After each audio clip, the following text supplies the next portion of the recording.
Baseball family, this week we are going to talk Canadian baseball, trouble in Anaheim, and your playoff picture right now.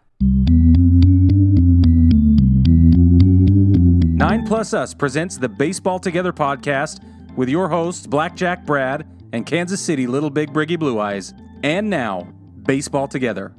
Welcome back, baseball family, to this week's episode of the Baseball Together podcast. I am here. My name is Brig, and as per the usual, we got Brad the man right here with us. Hello there. How are you? How are you, Brad? I'm good. Thank you. Thank you for asking. Are you as excited about the remaining, 6 games of the season as I am? At least as excited because my team's actually in it. So it's a pretty big deal, Brig. I don't know if you've heard. Isn't it fun? It is fun. It's also incredibly stressful. I don't know how you do it every year. Taking 5 years off is actually probably a good thing for me and my health. just every 5 years, you're like, got some cortisol built up. Let's make a playoff run, and then after that, we got to spend the next 4 or 5 years recovering. So you recover, they rebuild. Everybody meets back up every 5 years. Exactly right. It sounds healthy, Brad. It really does, because the roller coaster cortisol, that's what it's called, that we run in New York. It's just not that much fun. Except when they play Boston at Fenway 3 days in a row. And that's something else. Whoa. That is something else. That was wacky baseball. Especially with the playoffs on the line. But anyway, go ahead. First, what we have to talk about is Canada, actually. Because Canada is going to be kind of maybe sort of getting half a baseball team. Just half. And I think that's remarkable. Super exciting. We've talked about it in the past. The Tampa Bay Rays want to split their time between Montreal and St. Pete in the Tampa Bay area. And I think they're proposing, a half and half split, basically? Yeah, close to it? Half and half split is what they're proposing.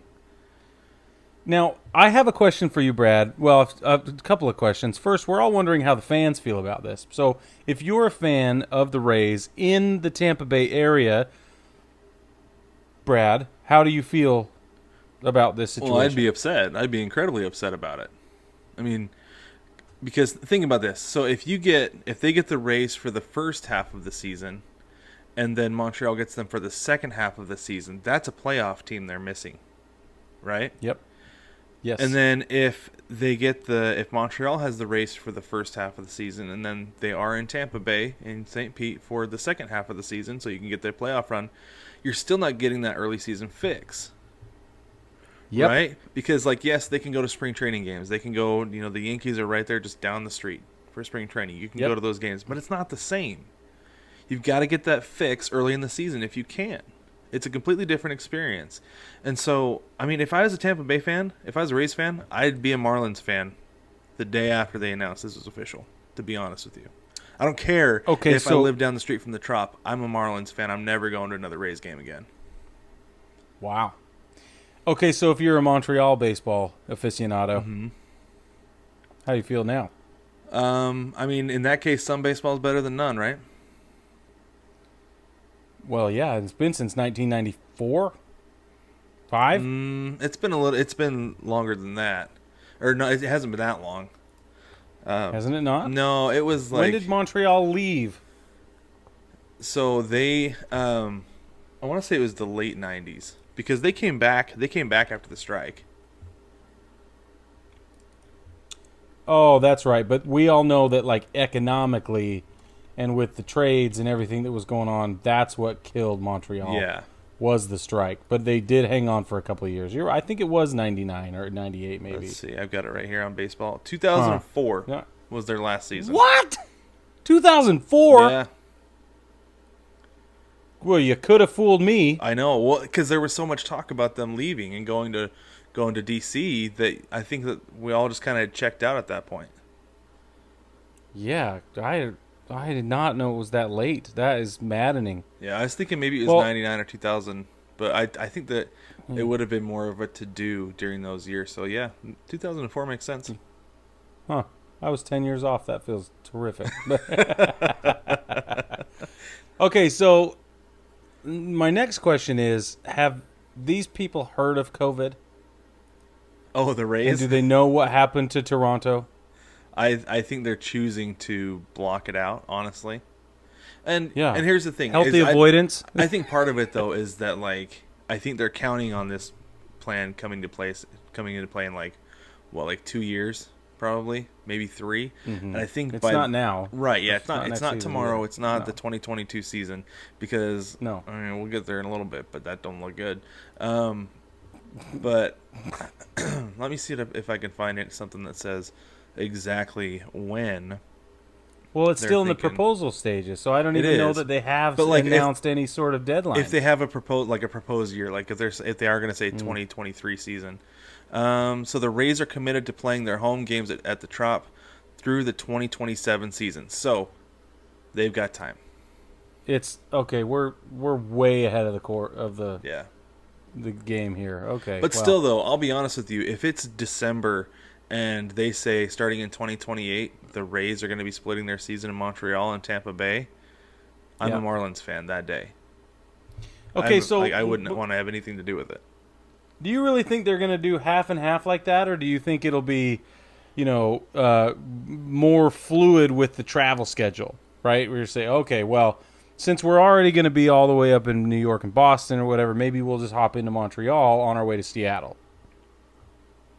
I don't know, because that seems really like unpredictable. I mean, I know that it's going to be on the schedule, Yeah, and exactly. I don't know.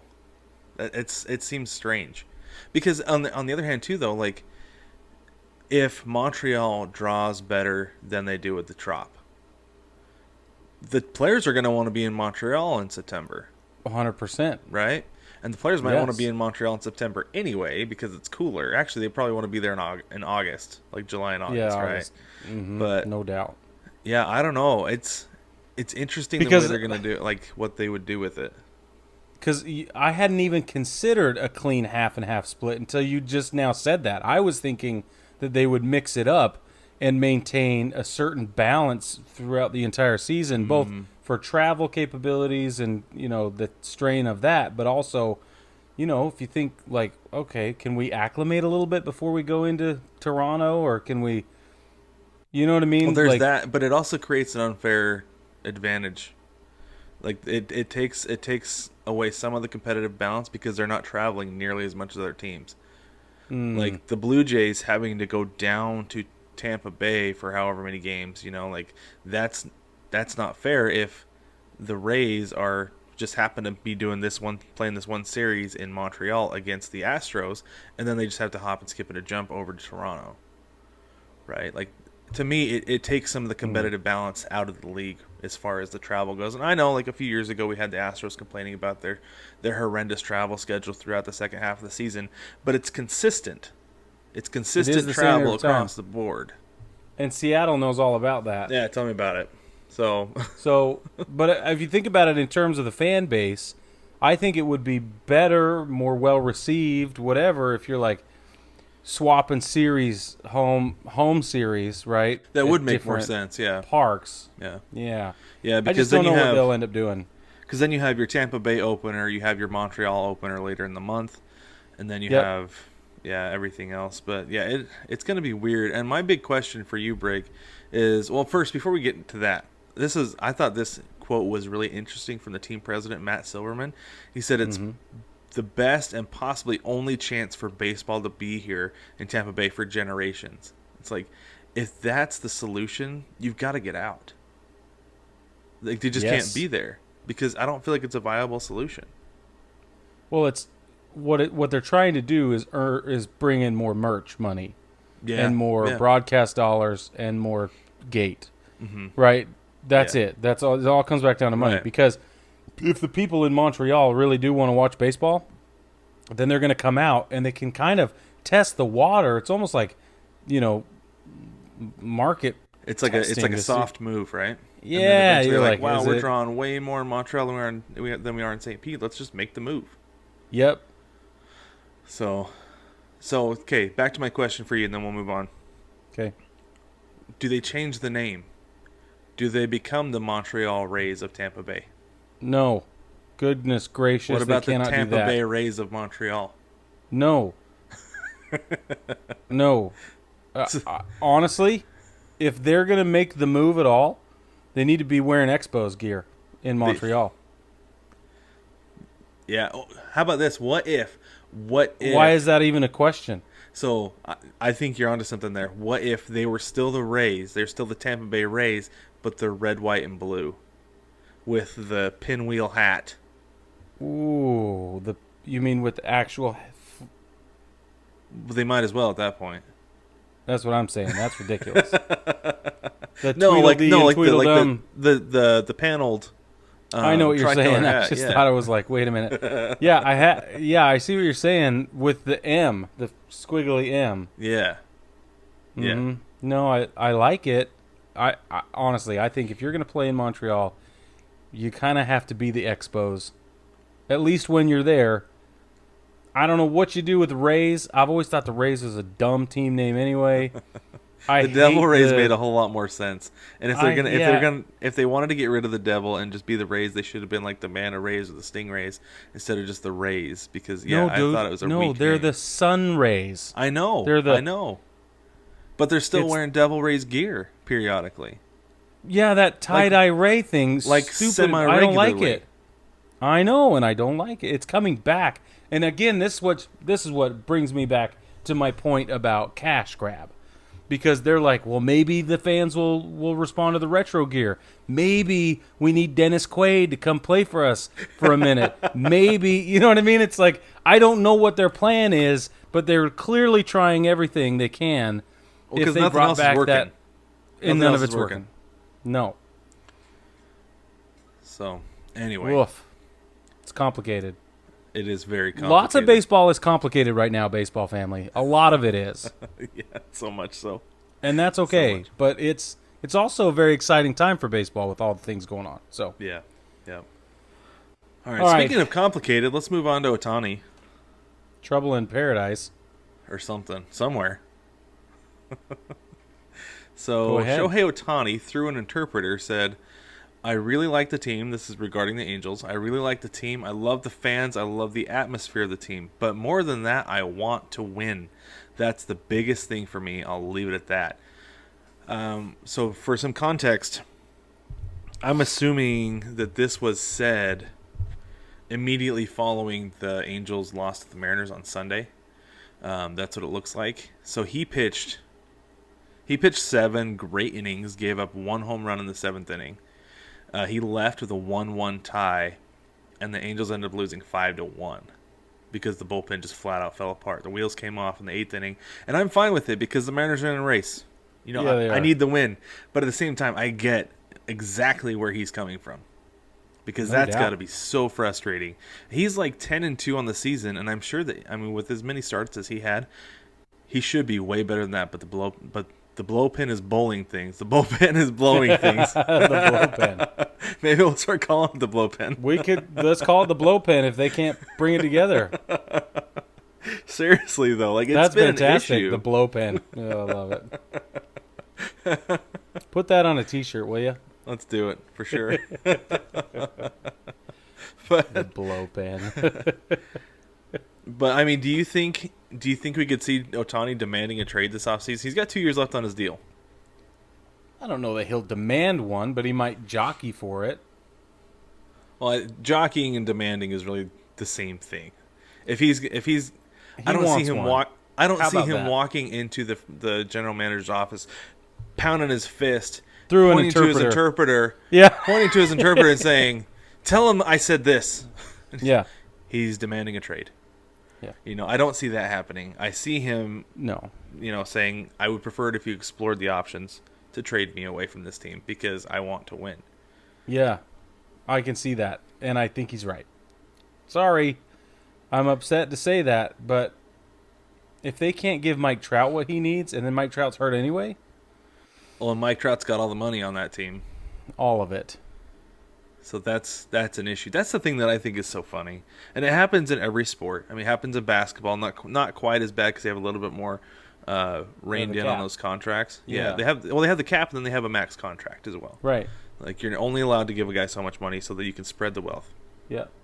But in football, the quarterbacks constantly are like, I want to be the highest paid quarterback in the league. They're like, well, we don't have that kind of cap space. Then trade me. Well, we don't want to trade you because you help us win. Then pay me. And then there's like this whole big thing. And then they pay the quarterback like, well, okay, but now we don't have a good offensive line, so we can't block for you or protect you. Your defense is horrendous. And this is coming from a Seattle sports fan, a Seattle Seahawks fan, so I know exactly how this works. And then the team is just horrendous. And it goes the same thing in baseball, is that, no, they don't have a salary cap.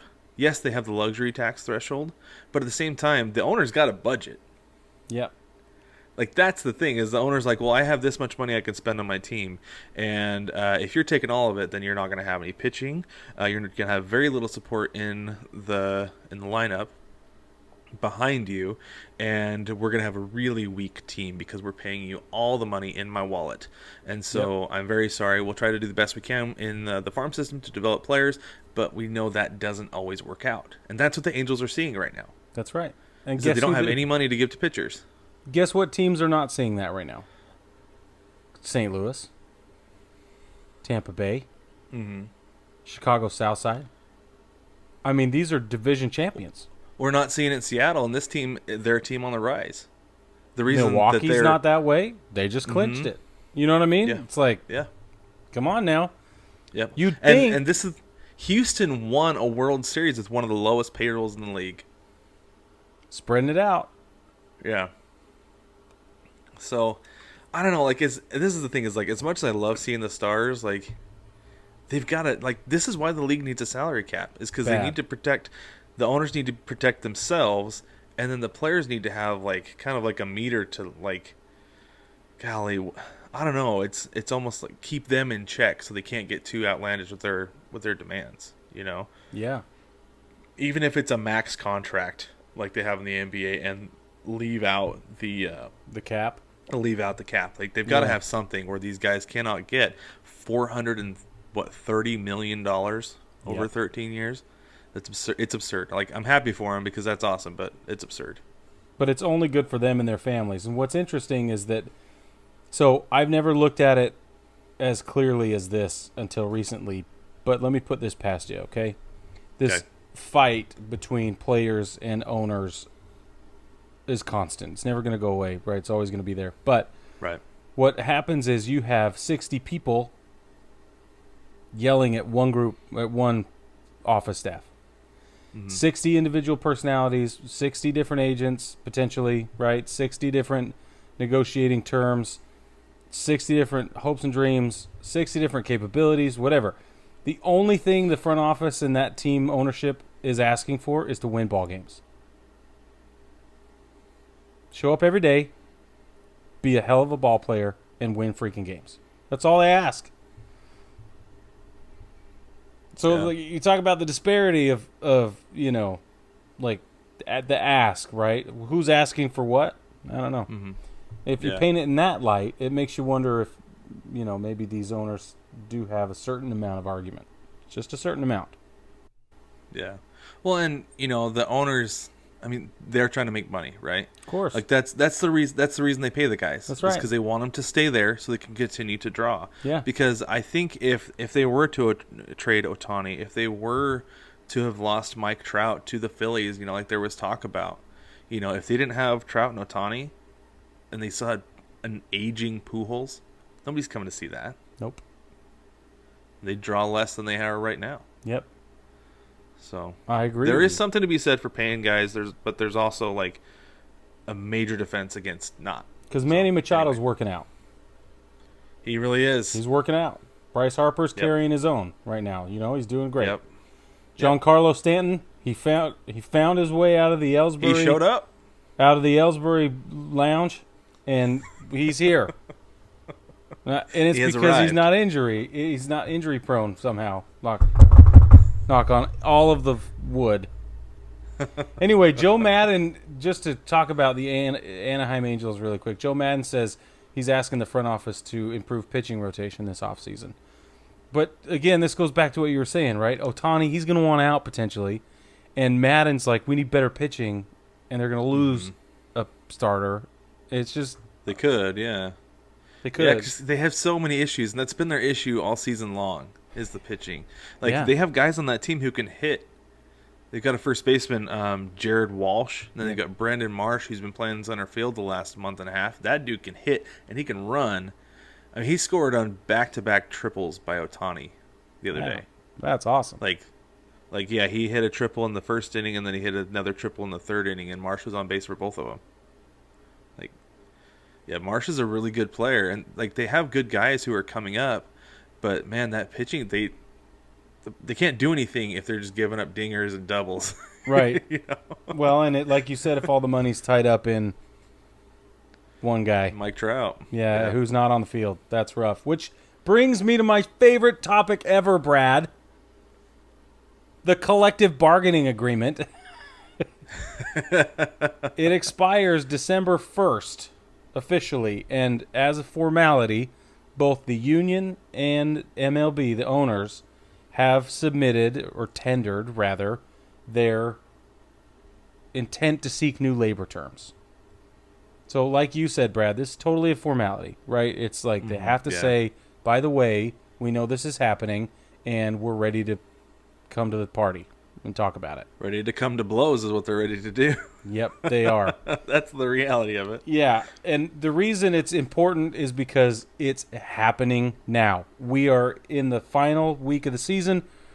There are 6 games left, and yet this still is a persistent topic. It's not going to go away. And in fact, it's starting to ramp up now, big time. We just ran into second gear. That's what this is. It is, and the issue with this is that they could have come to a temporary agreement. They could have said, okay, let's play one more season on this version of the CBA with a couple of amendments here and there as a way to just keep the peace, compromise. Yeah, keep the peace, keep baseball going. Yep. But instead, they've both said no, we don't want to do that. That's right. We want to start. We want to start fighting as soon as we can. And it doesn't seem like they're going to be doing any negotiating between now and then. It doesn't seem like there's going to be anything done to smooth it over like silk or milk. No, there will be no smoothing of any variety or substance. Now, one thing I will say, though, is you get a couple of different personalities that are starting to come up, in my opinion, okay? And I think Aaron Boone could be one of them. Because Aaron Boone, I think, is going to lose his job no matter what at the end of this season. And he's already started to kind of point fingers a little bit and air some... Well, he's got his laundry line up. We haven't seen much laundry on it yet, but it's up. And so I'm interested to see how things like that will play into the CBA. Who else? Because the players and the management personalities have been huge in these labor negotiations in the past.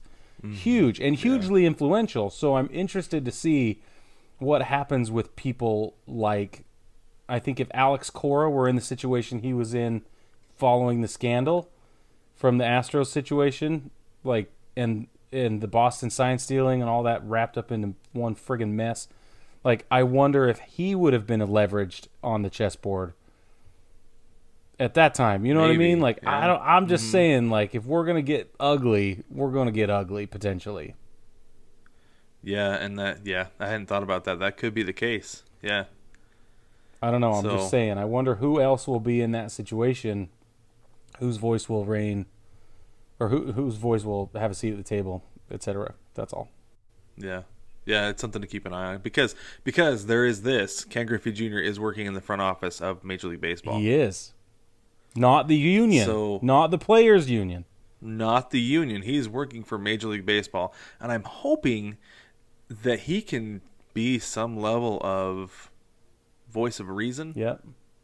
In that room. Well, he'll at least hopefully bring the players' perspective.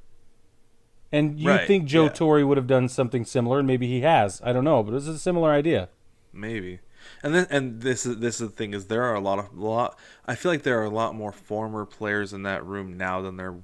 I mean, obviously it was 1994. I was 8 years old. I have no idea. Right. But to me, it feels like there are probably more former players in that room now than there were then, because it seems like there's getting to be more and more beyond the manager position. Okay, I have a question. This just came to mind. I'm going to run this by you. Tell me what you think. Okay. Rob Manfred leaves. Okay. Joe Torre takes over. His tenure lasts however long it lasts. And then Ken Griffey Jr. becomes commissioner of baseball. I would wear a Major League Baseball hat. Is what I would do. Yeah, you would. But I mean, isn't that an interesting thought? Because it's plausible. I don't know how probable it is, but it's plausible. Yeah, it is. It is plausible. That would be really interesting. Especially, well, and think about this for a minute. So, all the guys playing now, most of the guys playing now never got to watch Griffey in his prime. Yeah. Like the young guys, right? It's the older guys. It's weird saying this, but like Trout, right? And those guys are the ones who got to watch Griffey in his prime. Right. So I'm curious if by the time that happens, those guys will not have known Griffey as a player. Maybe they saw some of his YouTube highlights, maybe not. Because by then, maybe they're watching Trout highlights. They're watching Soto highlights. They're watching Tatis highlights. Tatis, right. So they might, Acuna. by the time those guys come into the league, if Griffey is the commissioner, they only know him as commissioner and they hate his guts. That would be scary. Whoa, like some kind of Twilight Zone thing. That's like taking the two paint colors, mixing them together, and like figuring out what new swirly mess you get. Oh, that makes me uncomfortable. I can't imagine a world where anybody hates Ken Griffey Jr. Me neither. Oh man. Me neither. I mean, if that was the case, though, like I would defend Major League Baseball to my death. Though. Yeah, you would. I don't care what's going on in baseball. Griffey is doing it well. He's doing a great job. Shut your mouth, Brig. But anyway, shit, why are you pinning on me? I'm not going to be. How do you know? How do you know, Brad? I don't know. I don't know, Brig. I don't know. Okay, so anyway. Listen, I'm looking at the former commissioners of Major League Baseball. Okay. I don't see any, and this is a real cursory look, just off the top of my head. I don't see any former players on this list. Well, so Bud Selig, I know off the top of my head, was a former owner. So they promoted within their own ranks. Yeah. To get him to be commissioner. And then Manfred was like, an investigator into the steroid scandals? He was. Kind of. And so they promoted him. Yeah, kind of. Such that he was.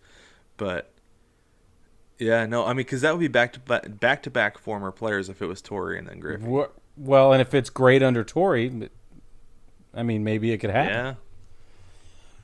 Maybe. Woo, I really like that thought. That's all I'm saying. I just really like it.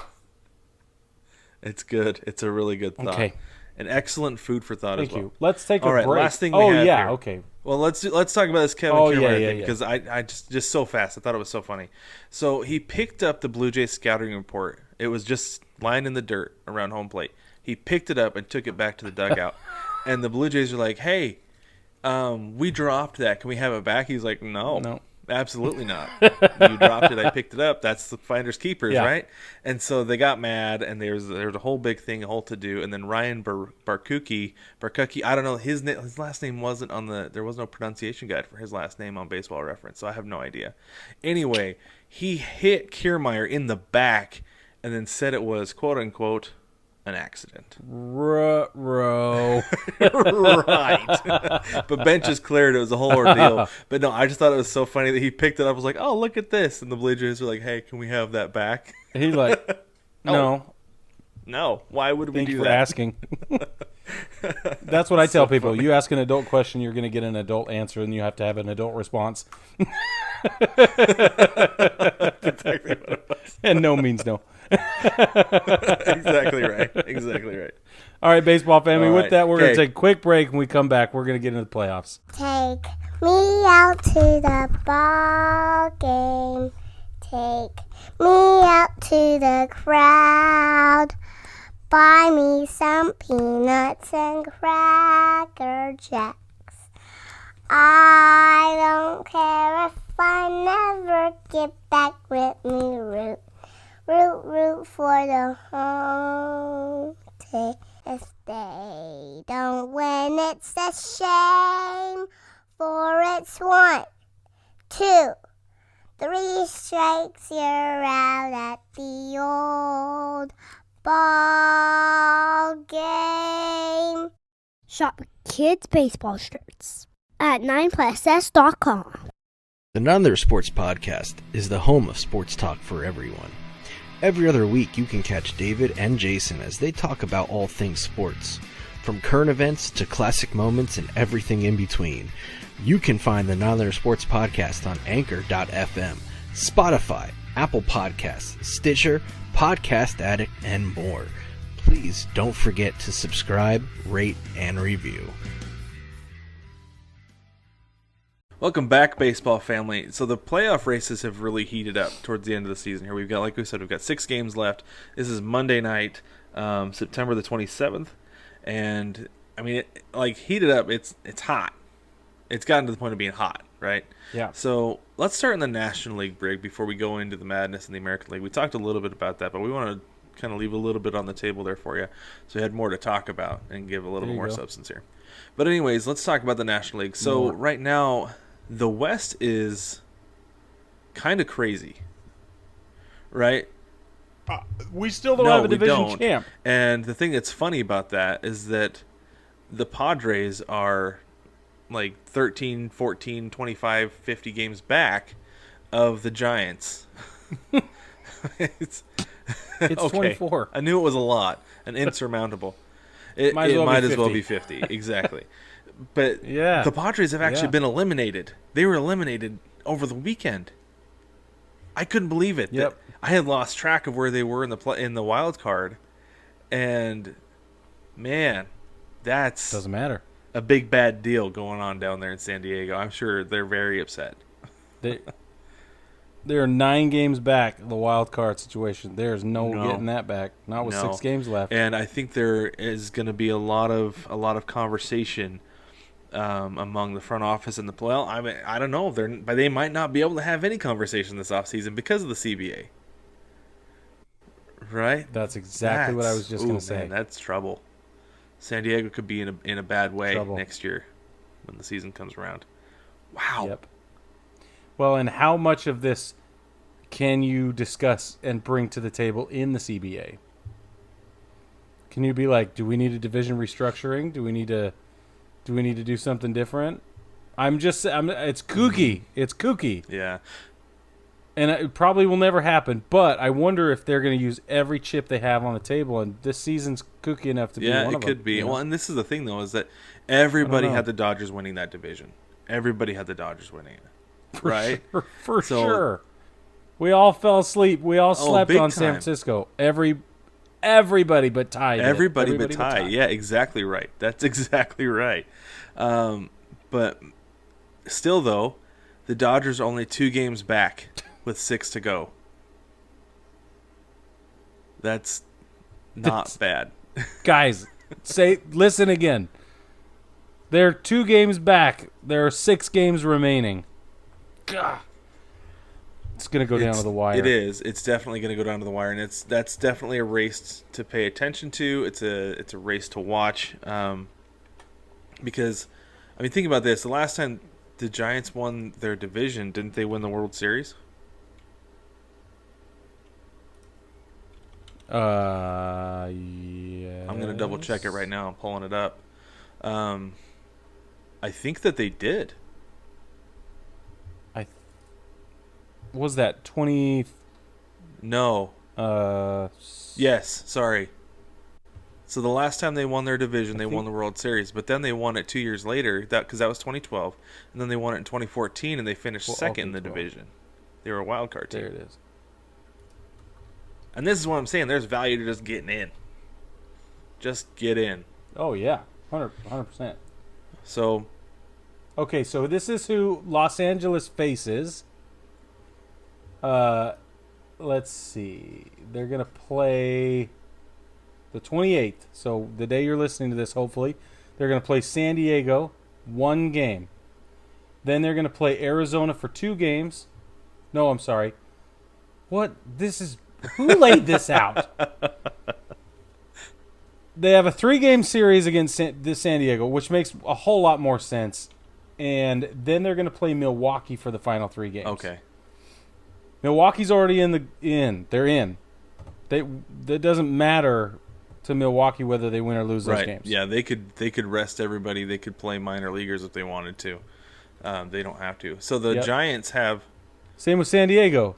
San Diego's only going to come to the plate, proverbially, because they hate Los Angeles. Well, I think they're going to try to play spoiler. I think they're going to try to keep the Dodgers from winning the division. But on the other hand, for sure. So the Giants have the Diamondbacks Tuesday through Thursday, and then Friday through Sunday they have the Padres.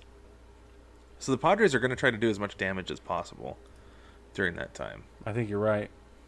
That's wow. And they can do the damage. They could. They should have been doing it all season. Arizona can't do much damage, and Milwaukee has no motivation. Arizona, it's on the road. So.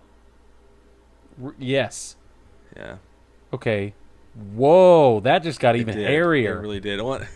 So San Diego really is in the driver's seat right now. Without having anything to drive is the funny thing.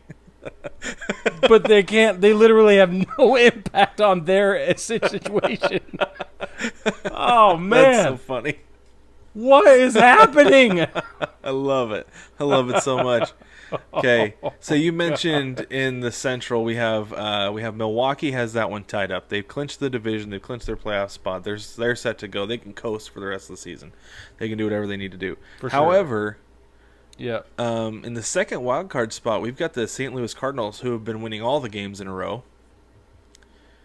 16 now. Is it 16 games in a row now? It is, yeah. According to baseball, currently at 16 games. According to baseball.com. By that I mean MLB.com. Yeah, they've won 16 in a row, and they've got 5.5 games on the Reds with 6 to go. They're set. All they have to do is Let's get into this a little bit. We got what's called the magic number. Which is the number of games either the Cardinals would have to win or the Cincinnati Reds would have to lose for the Cardinals to clinch, and it's 1. Same thing with the Phillies. The Phillies are 6 games back. If they lose, they're done.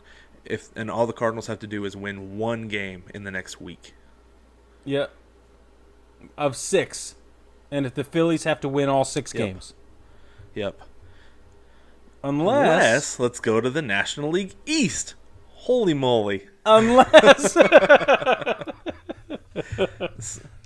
there are two the Phillies have 2 choices. They can either win every single game here on out and make it potentially to the wild card slot, or they can win a bunch of these games, hoping Atlanta loses a bunch of these games, and clinch the division. That's the route I'd be looking to go right now if I'm Philly. What is happening? So starting on Tuesday, the Phillies and the Braves have 3 games in Atlanta. Tune in for all 3 of those against games. Each other, by the way. Make that very clear. Yeah, they're not playing the Marlins in Atlanta. So watch the Phillies and Braves these next 3 days, because it could really play a big part as to what goes on in that division. Because the Braves, their magic number is 5 for the division. So that means out of those 3 games, I mean, they could clinch the division right there. Because if if they sweep the series, then that is essentially the 6. Right, 6 elimination games. That's right. So that would clinch the division right there. But if the Phillies win one of those, it's going to go for at least another day. So I was supposed to go down to Atlanta for the Phillies game on Thursday. Oh, really? Oh man. Yep. I'm not going to be able to do it. I have a scheduling conflict. That's a game I'd like to be at. But about 6 or 8 weeks ago, we got a guy at the office who's a big Phillies fan. Everybody else, big Braves fan. And he was walking around like, who's going with me? Going down to Atlanta on the 30th. We're going to watch the Phils play. And I was like, I am in. But then I can't go. That's a bummer, man. It's a major bummer. But no, I'm even wearing my Fightin' Phils Baseball Together t-shirt tonight because I am kind of excited to see what happens. Yes, that's a big one. I love that it's going down to the wire. I love it when these races go down to the wire. So let's look at the Phillies real quick. The Phillies, like I said, the 3 games against the Braves, and then they finish up the season. If they're still alive, they have 3 games against the Marlins. That is favorable for the Phillies. That's but the problem with favorable. the Phillies is you never know which team's going to show up. That is an issue.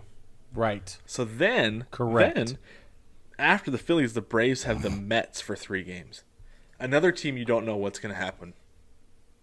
You don't know if they're going to show up or if they're going to boo the crowd and lay stinkers. So they're 13 and a half games back, the Mets are, from the wild card opportunity. they're long eliminated. Which is funny because they were like the favorite in the NL East for a long time. They were. And they kind of did the same thing that the Red Sox did and just fell off the table and haven't really recovered. So, but fortunately, Well, the Red Sox recovered for a while. Yeah, We'll get into that. Yeah, we'll get to there. It's fine. So yeah, pay attention to the Braves and the Phillies this last week because that's a tight race. It's going to take a combination of 5 wins or losses, or 5 wins by the Braves or 5 losses by the Phillies for that to get wrapped up at this point. Yep. Very interesting, very intriguing series going forward. Especially because they're playing each Yes. other. Ooh. Yes. Okay. Love it. So much. Okay, should we go over to the American League? Let's do Okay, it. let's start with the Central real quick, just because that's easy. Yep. Central is easy. Easy. The White Sox have that wrapped up, but they have basically for some time, but mathematically, officially, it was like, last week? Because the Indians Indians are 11 and a half games back currently. Yeah. 11 back in the wild card, so they had no chance. And think about this for a minute, Brig. This next week on Sunday will be the last game as the Cleveland Indians. True facts. That's crazy. That is weird to think about. Do you wonder if they'll get sold? Or is that just that movie? I think it's just that movie. Just kidding. Well, there's already a team in Miami. Couldn't help. Yeah, you're right. I don't think Tom Berenger could help them No, anyway. not so much. So, somebody stole Joe Boo's rum. That's what It had to. happened. That's what happened in Cleveland this year. It is. That's exactly what Jeez. happened in Cleveland. It is because they Dang. seriously. It was like July. It was like August 1st, and everything fell apart. And we all knew it too. We were like, okay, Yeah.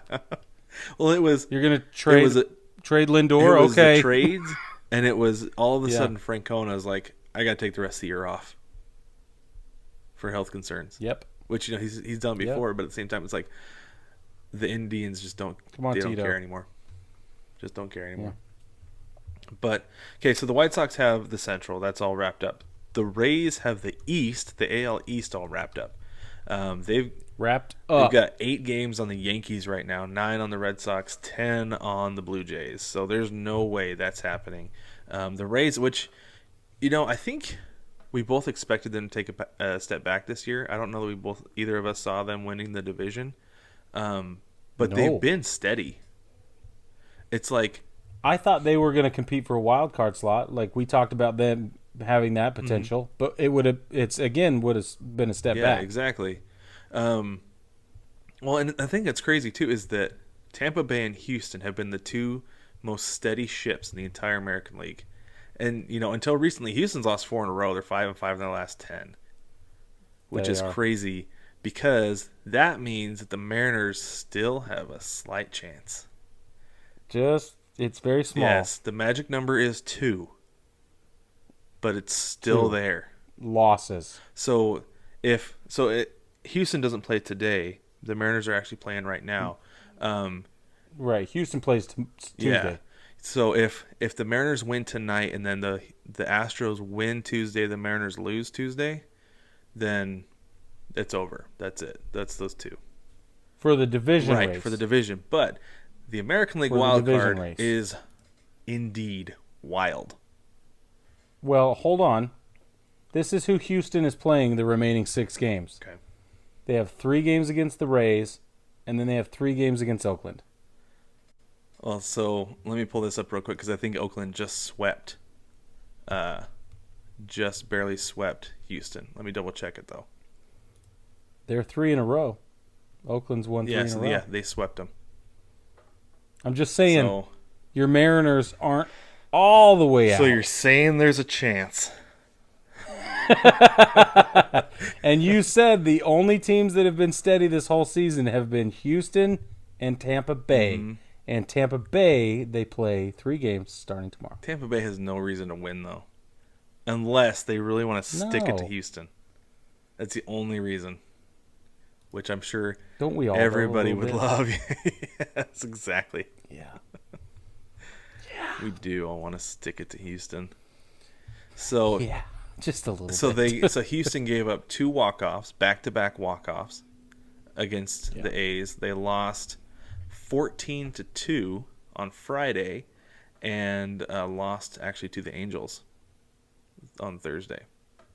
They lost to the Angels. Okay. Yep. That's a rough So they're not deal. playing real well right now, but at the same time, I wouldn't put it past them just like, okay, we need to win. Let's just wrap this thing up. Let's go win 2 games and be fine. Couple 3 games. Yeah. Yeah, and we're done. Yep. Yeah. I can see that for sure. Yeah. But should we go over to the American League wild card? We Because must, this is sir. like the most insane thing. Because for a little while, the National League was actually the mess. And the American League had a little bit clearer picture, but the National League has since sorted itself out. Yeah. And so now... It's going to be St. Louis and either LA or San Francisco. Yeah. Basically, every team that's going to be in the playoffs is set. It's just their placement. And really, it's just That's right. the Exactly West is all. But so then we have the American League wild card. We have... Golly, it's so complicated, Brig. So It's complicated. so the Yankees sit on the top. They're the first wild card team right now. They have 1 game on Boston. Boston sits in the second Yeah, spot. by 1. Yeah. And it's simply because Joe West blew a drop third strike call. Like, that's what it comes down to. It's that he said Christian Vasquez Well, dropped no, the ball. because the wild pitch and the Well- walked batter and then a whole bunch of dropped flies. Yeah, but the nail in the Listen. coffin was that botched It call. was. It was. It was. And this is the thing: is that I was playing 7 cards of 1 color with Phase 10 going into this weekend, right? So I had Yeah. 4 blue and 4 red, and I'm sitting there going, okay, I got to pick one of these to go with. The next one I get is the team I'm going to cheer for. So the Yankees won game 1 of that series. I said, okay, Yankees need to win out, Boston needs to lose out. Here we go. So I was hoping all weekend for a Yankees sweep. Wait a minute. I did say that, Brig. You heard me right. Wait a minute. You have been rooting for the Yankees Silently, yes. all weekend long. Silently, yes. Baseball family. We have to take a minute to acknowledge how profound a moment this is. We have literally been at this now for years. It's through multiple. And Brad has now admitted that he has rooted for the Yankees. For more than one day, Brig. I know, and not just because we were in London. The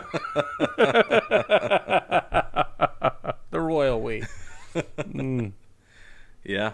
Yeah, that's a real thing that did Oh, happen. I'm so deeply satisfied. That's the World Series for me right there. That's it. It's over. You can miss the playoffs and be fine now. Give me the hunk of metal. Yeah, I got it. So I figured at that point, the team that won that first game it would be in my best interest as a Mariners fan for them to just sweep the series, right? So that's why I went with the Yes. Yankees. So I got my 7 cards of 1 color. The Yankees swept the series, now 1 game up on the Red Sox. Now, behind the Red Sox, we have the Toronto Blue Jays, 1 game back.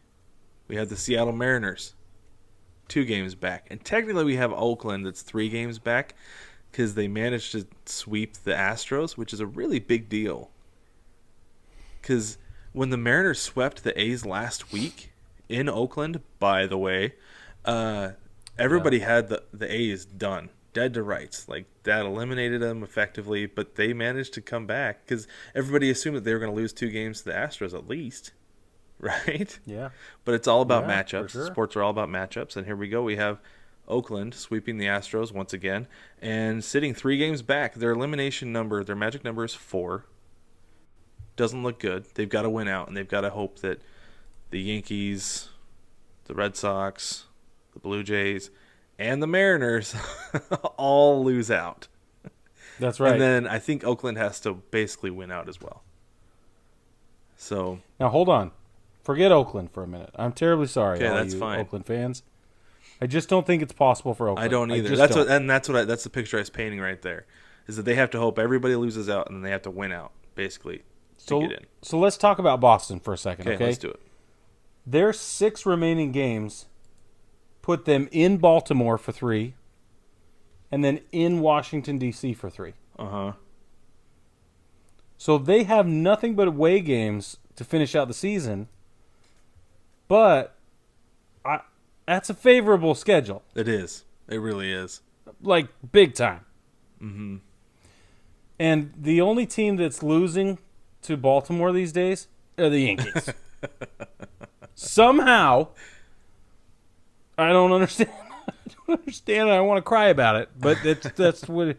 It's the only reason we're in this situation. It's because somehow we lost like 11 or something to Baltimore this season, and it's just stupid. Mm-hmm. But yeah, it is. Nothing against you Birds fans. I mean, talk about being impressed. Huge props, but man, it's crazy. It's just crazy. So Boston has as good a chance as anything of taking even the lead wild card slot for the remainder of the season. Yeah, they could. They easily could because that easily like you said, that's because the Yankees are so streaky right now. That's the most favorable schedule of anybody right now because 100%. You've also got the Blue Jays and the Yankees set to start playing on Tuesday. Tomorrow they play each other starting on Tuesday. 3 games, and then the Blue Jays after that have 3 games against the Orioles. We'll have the Battle of the Birds in Toronto, and then the Yankees have they're going to finish up the season with the Rays. Tampa Bay. 3 games in New York against the Rays with nothing to lose for the Rays. Nothing to gain, nothing to lose. Oh, except for, supremacy and like... Maybe. I mean, they might pitch Brett Phillips for 3 games. Just to save their pitching. I would love... You know what? If they did that, we'd lose.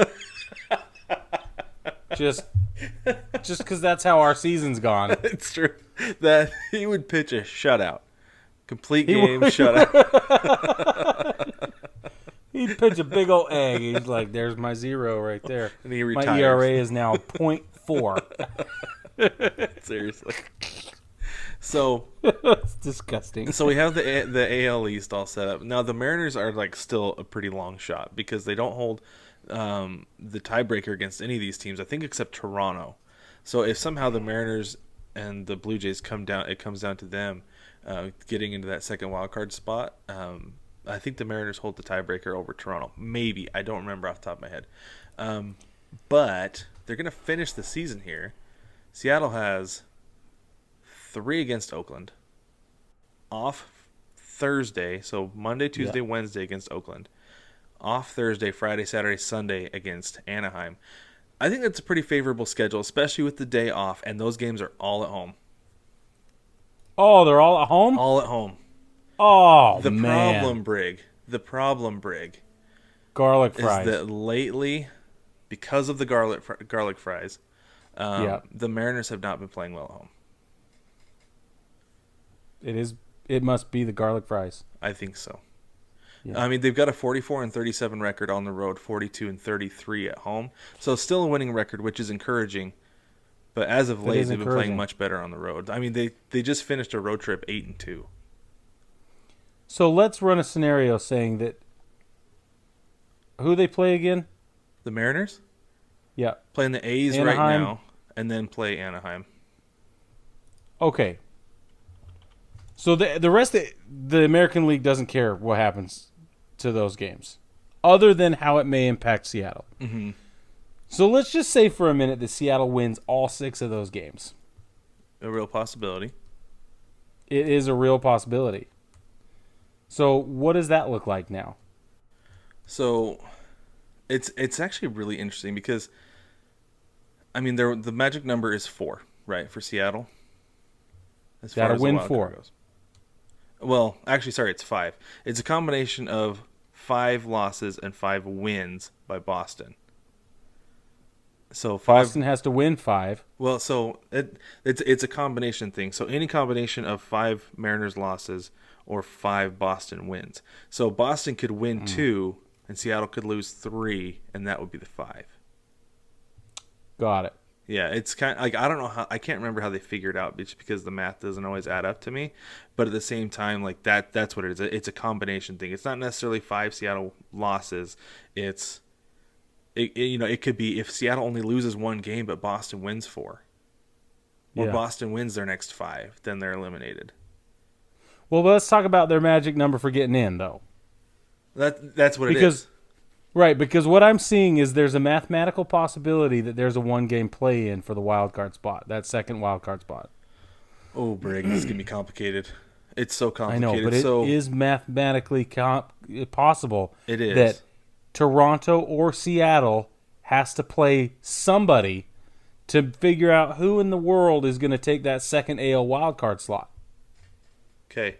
In fact, it's still mathematically possible that there's a 3-way tie. Yes, we could still have a 3-way tie. But that's a problem. So check this out. I'm watching. So 6 games left, right? If the Mariners go 6-0, they'll be 92-70.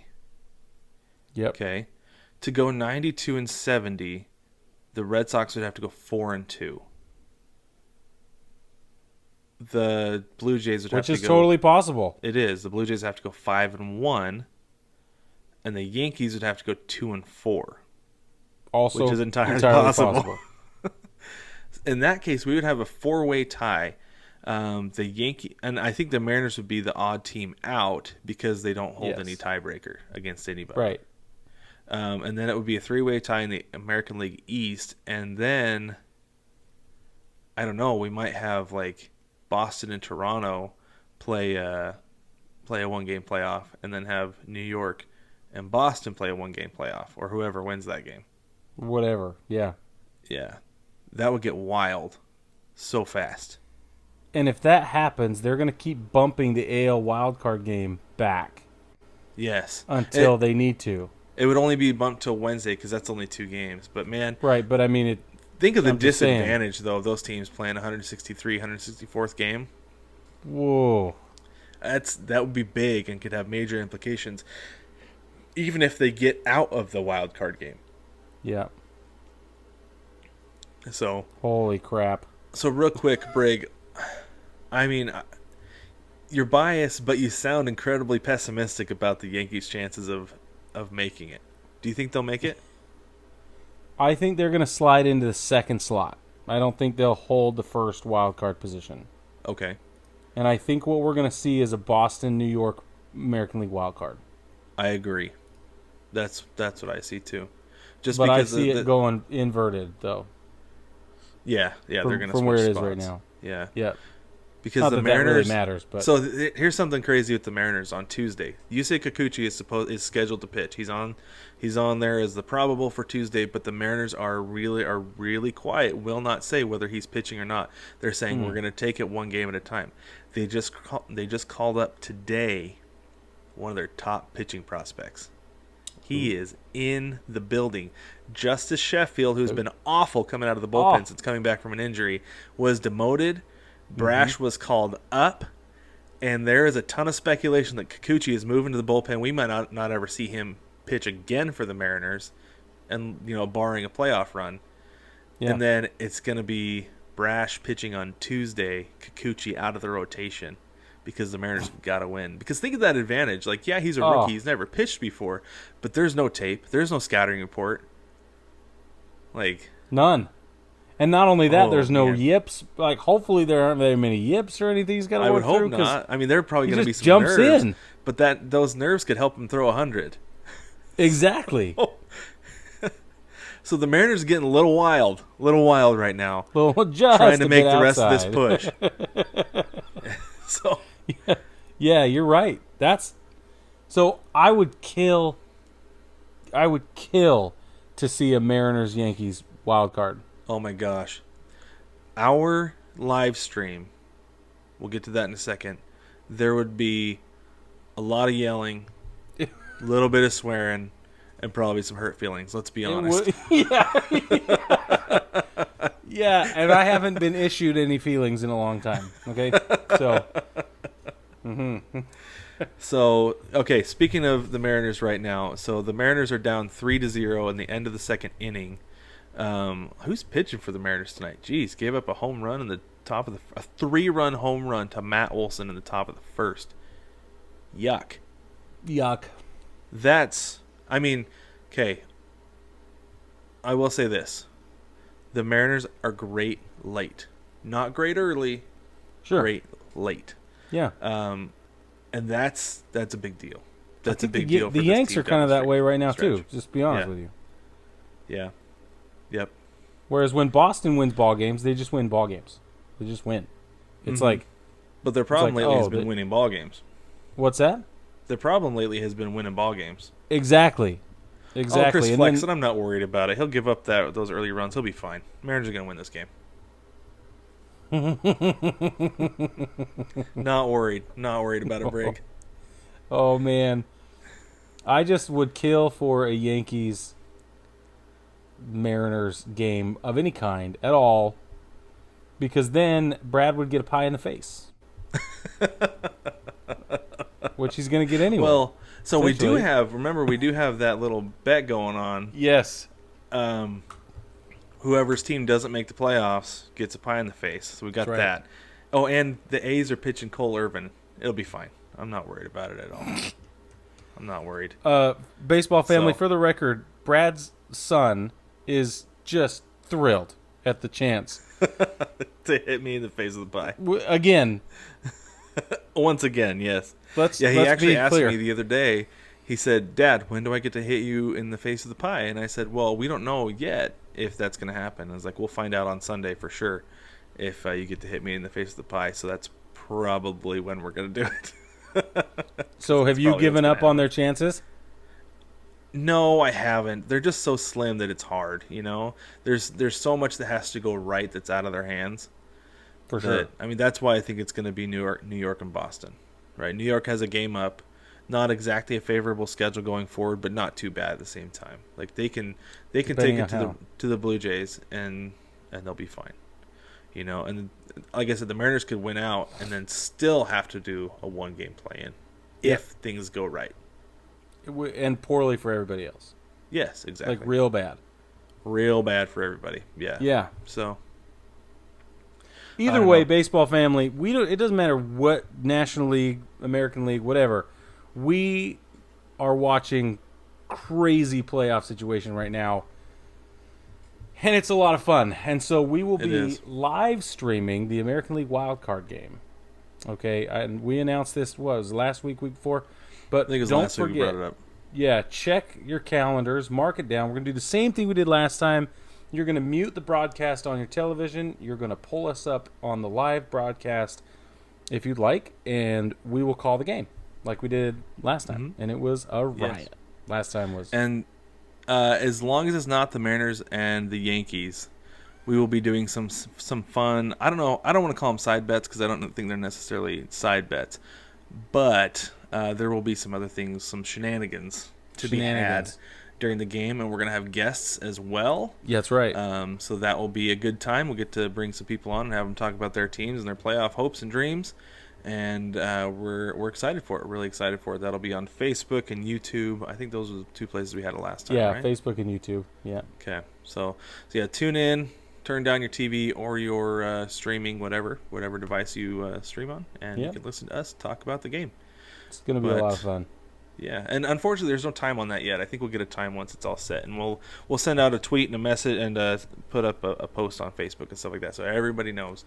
We'll put it across all social media, so it'll be there. But anyway, sorry, go ahead, Brig. No, I was just going to say, don't forget to jump on the shop, baseball family. We've got all kind of merch. This is the time to start buying for Christmas presents. So if you have somebody in mind for you or somebody else that wants baseball apparel or merchandise, we have art. We have pillows. We have all kinds of different things.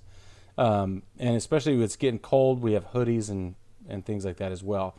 Our Christmas design, Jingle Balls, is available on the website. It's all at 9plusus.com. That's NINEPLUSUS.com, 9plusus.com. And again, Christmas shopping, now is the time. Now is indeed the time. But also, baseball family, don't forget to jump on baseballtogether.com, where you can watch the podcast, listen to the podcast. You can do some reading about baseball. And you can also submit to the mailbag. There's a link in the not in the description. There's a link in the description of every episode, but also in the navigation on baseballtogether.com, where you can send us an email with your questions, comments, concerns, aside remarks, and whatever else you choose to send our way.